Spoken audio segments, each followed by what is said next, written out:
빈대 4마리가 살았습니다. 요즘에 빈대 구경하기도 참 어렵죠. 빈대 4마리가 함께 살았는데요, 그들은 자기네 몸집이 너무 작은 게 항상 불만이었습니다. 새해가 되자 하나님께서 빈대들에게 새해 소원을 각각 물어보셨습니다. 첫 번째 빈대에게 물어보셨습니다. 네 소원이 뭐니? 네, 저는 몸집이 작아 힘이 약해요. 그러니 힘이 센 소가 되고 싶어요. 그래? 그럼 소가 되어라. 그러자 빈대는 소원대로 소가 되었습니다. 두 번째 빈대에게 또 하나님이 물어보셨습니다. 너는 무엇이 되고 싶니? 네, 저는 하늘을 나는 새가 되고 싶어요. 그래, 그럼 너는 새가 되렴. 그러자 두 번째 빈대도 소원대로 새가 되었습니다. 세 번째 빈대에게도 물어보셨습니다. 너는 무엇이 되고 싶니? 네, 저는 배고픈 건 견딜 수 없어요. 그러니 굶지 않고 매일 음식을 뒤져 먹을 수 있는 쥐가 되게 해주세요. 그래, 그럼 너는 쥐가 되거라. 세 번째 빈대도 소원대로 쥐가 되었습니다. 마지막으로 이제 네 번째 빈대에게 하나님께서 물어보셨습니다. 넌 무엇이 되고 싶니? 근데 이 네 번째 빈대는 살그머니 욕심이 생겼습니다. 어차피 원하는 대로 다 받는다면야 실컷 구해봐야지 하면서 하나님께 대답을 했습니다.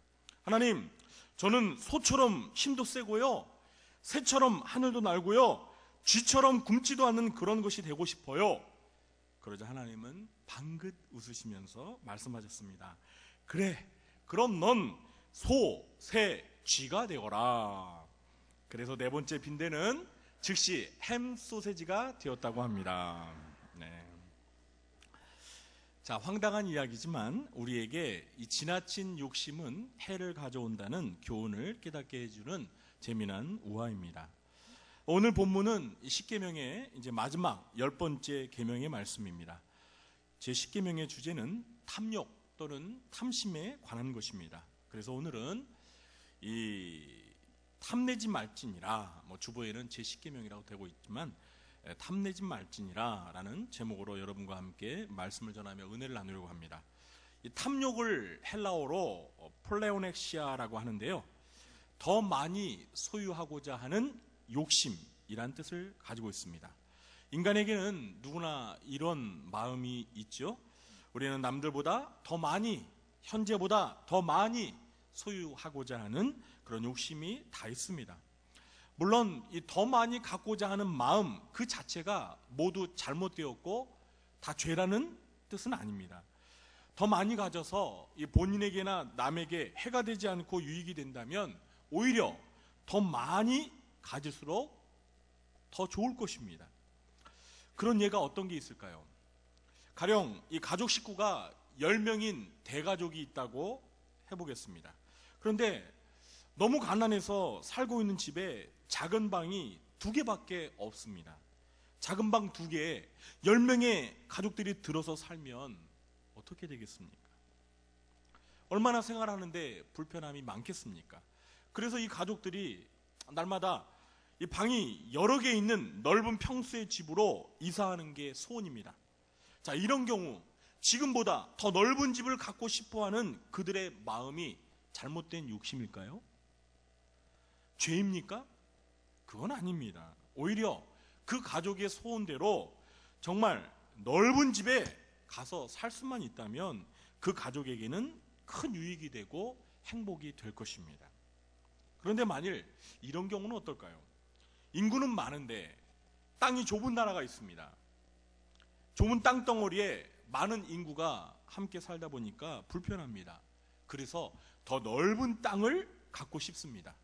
그래서 주변에 있는 남의 나라의 땅을 자꾸 넘보려고 합니다. 마치 일본이 독도를 자기네 땅이라고 우기며 탐을 내는 것처럼 말입니다. 자, 이것은 누가 보아도 탐욕스러운 죄입니다.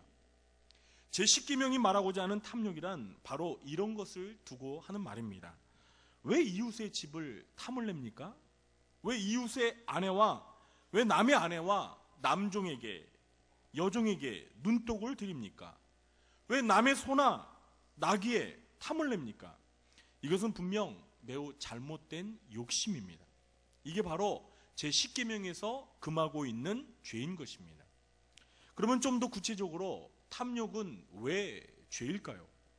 첫째로, 이 탐욕은 모든 죄의 시작이기 때문입니다. 야고보서 1장 15절 말씀입니다. 욕심이 잉태한 즉 죄를 낳고 죄가 장성한 즉 사망을 낳느니라. 자, 여기에서 이 욕심이라는 단어는 헬라어로 에피튀미아라고 하는데요, 금지된 것을 갈망하는 마음이라는 뜻입니다. 가져서는 안 되는 거, 넘보아서는 안 되는 거에 자꾸 마음이 가는 상태, 그것이 바로 욕심인 것입니다. 그러한 상태가 지속되고 그리고 행동으로 옮겨지면 그것이 죄가 되고 그 죄의 결과가 사망을 초래한다는 것입니다. 이것을 단적으로 잘 보여주는 사건이 있죠. 무엇입니까? 바로 아담과 하와가 뱀의 유혹에 넘어가 선악과를 따먹은 사건입니다. 인간의 타락은 바로 하나님이 금지하신 이 선악과를 소유하고자 하는 탐욕에서 비롯된 비극적인 결과였습니다. 탐욕이 낳은 비극적인 사례는 성경에 너무나 많이 나와 있습니다. 우리가 잘 아는 이 다윗의 예를 들어볼까요? 자, 성군으로 일컫는 다윗이 왜 그토록 많은 눈물을 하나님 앞에 흘리면서 참회를 해야 했지요? 그 이유가 무엇입니까? 다윗의 생애를 통해서 큰 오점을 남긴 사건, 그것이 무엇입니까? 우리야 장군의 아내 밧세바를 취한 사건 때문입니다. 이것이 바로 탐욕에서 비롯된 것입니다. 그는 감히 넘보지 말아야 할 남의 아내, 우리야 장군의 아내 밧세바를 범하고 말았습니다. 그래서 그 결과 간음죄뿐만 아니라 살인과 거짓말의 죄까지 짓고 말았습니다. 또한 탐욕의 가장 대표적인 예는 이 물질에 대한 욕심에서 발견되는데요, 분명 이 돈은 그 자체로는 선도 아니고 악도 아닙니다. 그러나 돈을 사랑하는 마음, 성경이 금하고 있는 탐욕입니다. 디모데전서 6장 10절입니다. 돈을 사랑함이 일만하게 뿌리가 되나니. 돈이 일만하게 뿌리가 되는 게 아니에요.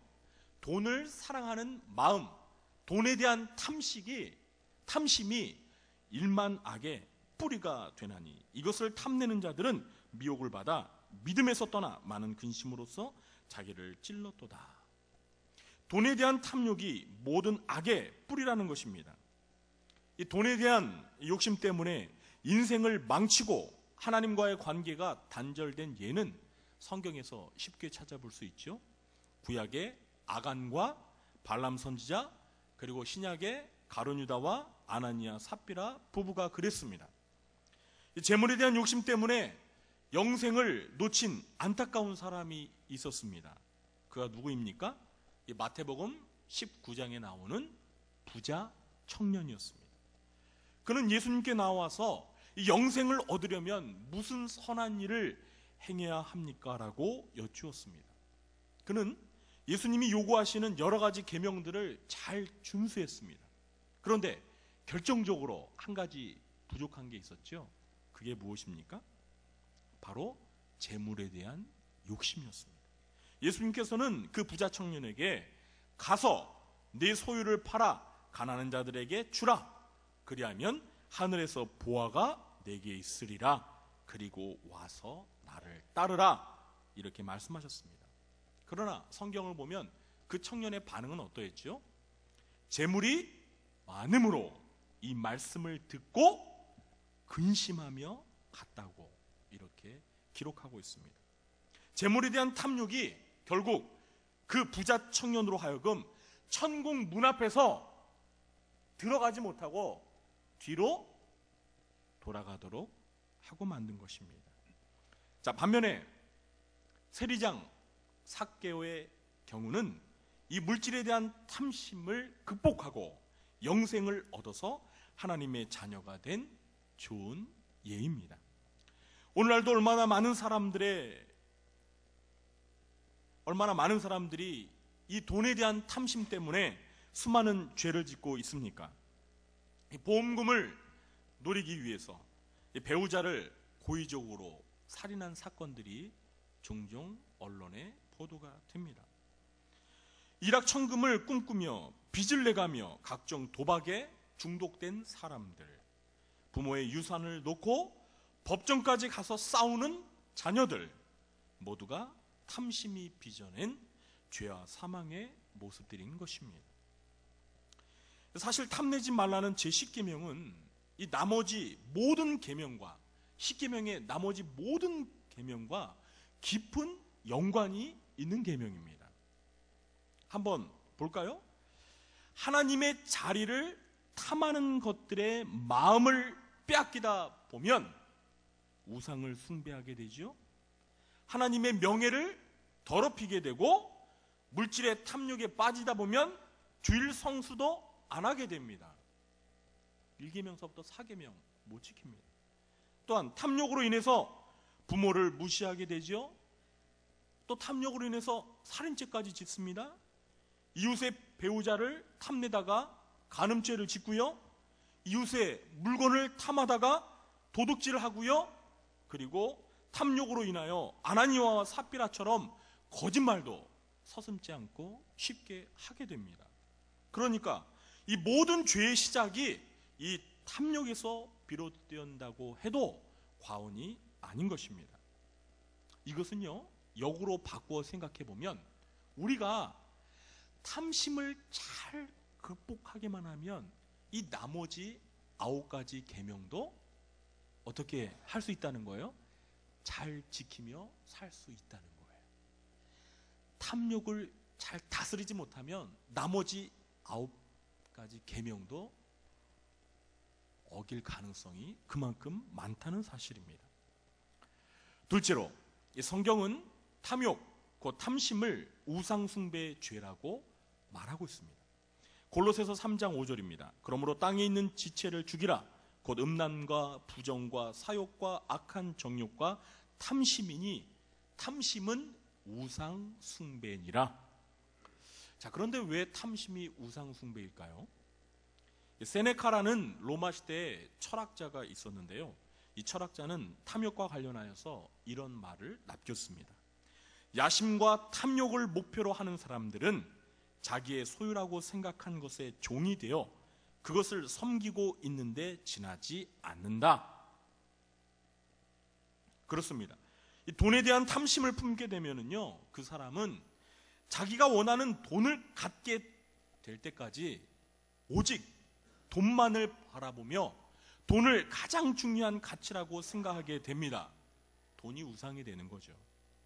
그리고 그 돈을 얻기 위해서라면 다른 모든 것을 과감히 희생하려고 합니다. 돈이 그 사람에게 있어서는 신이 되는 것입니다. 우상이 되는 거예요. 권력도 마찬가지입니다. 이 권력이 사람에게 우상이 되면은요, 그 권력을 손에 쥐기 위해서 얼마나 많은 불법과 불의를 자행합니까? 이제 내년이면 총선이 다가오는데요. 이런 커다란 선거를 앞두고 이 각 후보들 간에 경쟁이 치열하게 되면은요, 상대를 비방하고 헐뜯고 온갖 거짓과 중상모략이 난무하게 됩니다. 이것이 다 권력을 탐하기 때문에 저지르는 죄들인 것입니다. 이렇듯 탐욕은 모든 죄의 시작이고, 또한 탐심은 하나님이 가장 싫어하시는 우상 숭배의 죄와 같은 것입니다. 그렇다면 우리는 어떻게 해야 탐욕을 뿌리치고 이 탐욕으로부터 자유로울 수 있을까요? 자, 탐욕을 극복하는 성경적인 방법에 대해서 생각해 보도록 하겠습니다. 이 탐욕을 극복하는 거의 유일무이한 성경적인 방법이 있습니다. 그게 무엇인 줄 아십니까? 바로 자족하는 법을 배우는 것입니다. 탐욕스러운 자는 언제나 가난하다라는 말이 있습니다. 탐욕스러운 자는 언제나 가난하다. 이게 무슨 뜻입니까? 탐욕에 눈이 어두운 사람은 현재 자기가 가진 것에 만족할 줄 모르기 때문에 항상 가난하다는 것입니다. 그러므로 탐욕에 사로잡힌 사람은 현재 자기가 가진 것에 대해서 감사할 줄 모릅니다. 저 여러분이 나에게 탐욕이 있는가 없는가 스스로를 진단하는 좋은 방법이 있습니다. 그것은 바로 내가 현재 가지고 있는 것에 대해서 하나님 앞에 감사하며 사는가, 아니면 불만스럽고 하나님 앞에 불평하며 감사 없이 사는가, 이거를 스스로 생각해 보면 알 수 있습니다. 어떻습니까? 저 여러분은 내가 현재 가지고 있는 것으로 인해서 하나님 앞에 감사하며 사십니까? 아니면 불평하며 불만을 품고 감사할 줄 모르며 살고 계십니까? 사도 바울은 어떤 환경 속에서도 이 자족하는 비결을 배우며 살았던 사람입니다. 그는 빌립보서 4장 11절과 12절에서 이렇게 고백했습니다. 내가 궁핍함으로 말하는 것이 아니니라. 어떠한 형편에서든지 나는 자족하기를 배웠노니 나는 비천에 처할 줄도 알고 풍부에 처할 줄도 알아. 모든 일 곧 배부름과 배고픔과 풍부와 궁핍에도 처할 줄 아는 일체의 비결을 배웠노라. 또한 디모데전서 6장 6절에서 8절에서는 이렇게 말씀하고 있는데요. 자족하는 마음이 있으면 경건은 큰 이익이 되느니라. 우리가 세상에 아무것도 가지고 온 것이 없음에 또한 아무것도 가지고 가지 못하리니 우리가 먹을 것과 입을 것이 있은즉 족한 줄로 알 것이니라. 이런 말씀에는 아멘 소리가 크게 나오지 않더라고요. 먹을 것과 입을 것이 있으면 족한 줄로 알라. 아멘. 네. 오늘날 현대인들 중에서 이 바울의 권면처럼 먹을 것과 입을 것이 있는 것만으로 만족하며 사는 사람이 과연 얼마나 되겠습니까? 사실 이 자본주의 사회에서 사는 현대인들은요, 극빈층을 제외하고는 먹을 것이 없어서 굶주리고 입을 것이 없어서 헐벗은 사람들은 많지 않습니다. 그럼에도 불구하고 우리가 자족하지 못하는 것은 그만큼 우리가 탐욕스럽다라는 것을 반증하는 것입니다. 우리가 현재 가지고 있는 것에 만족하며 사는 실제적인 방법을 일러드리겠습니다. 그것은요, 나보다 더 많이 가진 사람을 우러러보며 살지 마시고요, 나보다 더 적게 가진 사람을 바라보며 사는 것입니다. 우리가 우리나라보다 더 잘 사는 나라를 이렇게 여행하고 돌아오면 기분이 어떻습니까? 또 우리보다 잘 사는 이 부자 집에 놀러 갔다가 오면 기분이 어떻죠? 행복하십니까? 어떠세요? 솔직히 말씀해 보세요. 배가 아프죠? 왜 배가 아픈지 모르겠어요.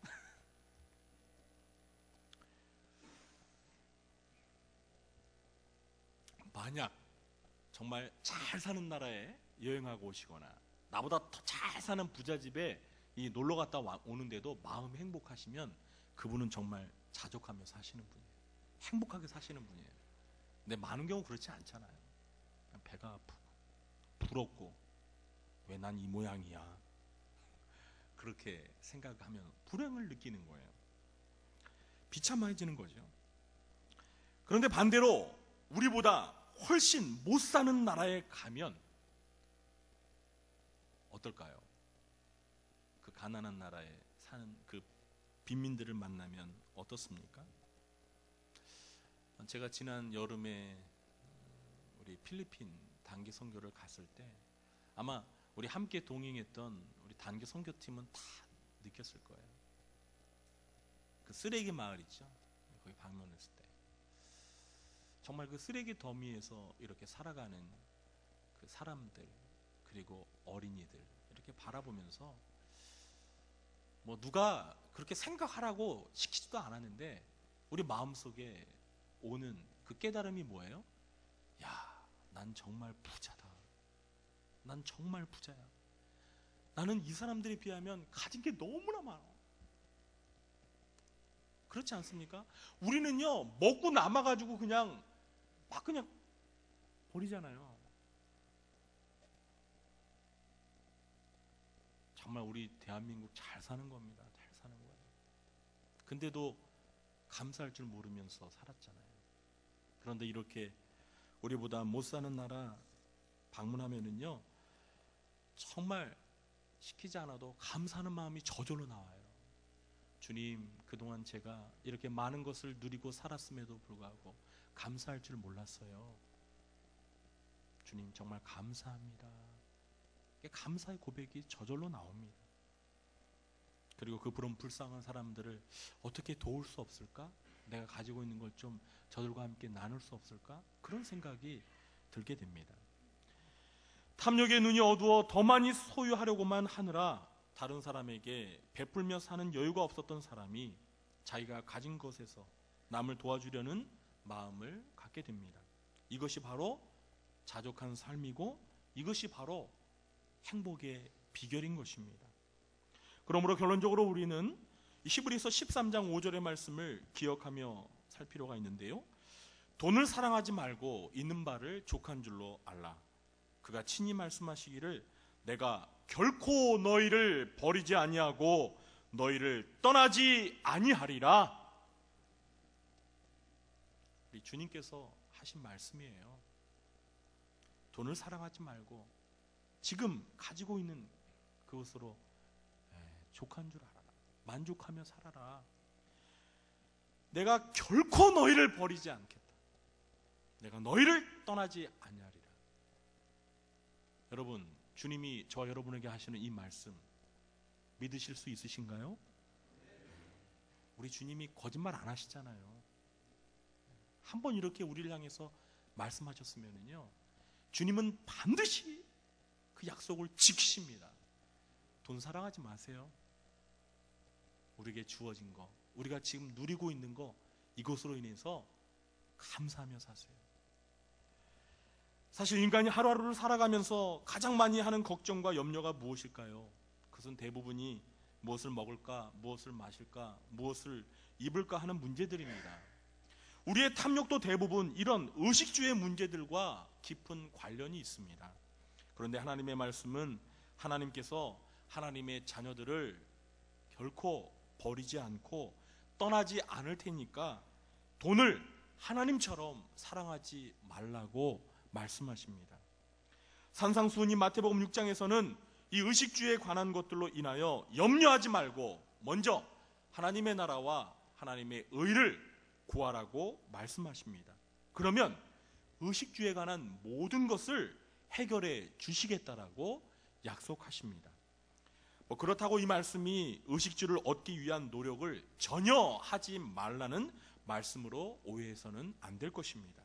예수님의 말씀은 단지 돈에 대한 탐욕에 빠져 자족하지 못하고 항상 근심과 염려 속에 살지 말라는 것입니다. 하나님 아버지께서 우리의 먹고 사는 것을 책임져 주실 테니까 먼저 하나님의 나라와 의를 구하는 하나님 중심의 삶을 살라는 말씀입니다. 이제 말씀을 맺겠습니다. 오늘날 우리는 이 물질의 소유가 많은 사람의 이 물질의 소유를 많이 가지고 있는 사람이 행복한 사람이라는 가치관이 팽배한 시대를 살고 있습니다. 그러기에 사람들은 남들보다 더 많이 소유하기 위해서 혈안이 되어 있습니다. 그래서 점점 더 탐욕스러운 사람으로 변해가고 있죠. 우리 그리스도인들도 이러한 시대적인 조류에 자신도 모르게 영향을 받으며 살아가면서 점점 탐욕스러워지는 것 같습니다. 그러나 오늘 제10계명의 말씀은 우리에게 탐내지 말라고 경고의 말씀을 주고 있습니다. 탐심이 모든 죄의 시작이며 우상 숭배라고 말씀하고 있습니다. 우리 구리장교회 성도님들은 오늘 말씀을 기억하시고 현재 가지고 있는 것에 만족하며 감사하며 사시기 바랍니다. 그리고 하나님 아버지께서 우리의 삶을 책임져 주신다는 약속을 굳게 믿고 신뢰하면서 하나님의 나라와 의를 먼저 구하는 삶을 사시기 바랍니다. 그래서 다윗처럼 여러분의 입술에서 날마다 여호와는 나의 목자시니 내게 부족함이 없으리로다, 이런 고백을 하며 감사할 수 있는 저 여러분 되시기를 주님의 이름으로 축원합니다. 오늘 말씀을 기억하면서 우리 송명희 시인의 작사와 또 최덕신 작곡한 나 아시나요? 나 가진 재물 없으나. 참 이 송명희 시인 아시죠? 송명희 시인이 참 몸에